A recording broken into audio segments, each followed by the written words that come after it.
Good news dahil kung ikaw ay below minimum ang iyong sahod ay makaka-avail ka ng bahay nito. Dahil nasa 12K lang ang basic salary required nito. 3,000 lang ang reservation at 4,400 lang ang monthly amortization nito through Pag-ibig. At ang down payment niya ay 29,000.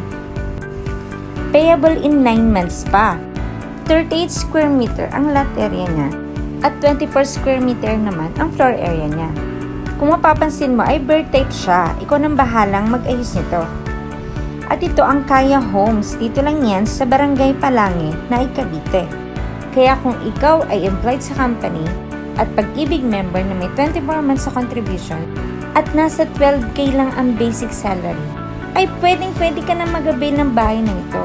At guys, reselling ito kaya murang-mura, nasa 2 years estimated ang turnover nito. Kaya ano pang hinihintay nyo habang mura ay mag-avail na. Meron tayong free tripping every Sunday. Kaya sa mga gustong mag-avail, mag-PM lang sa aking FB page. Salamat!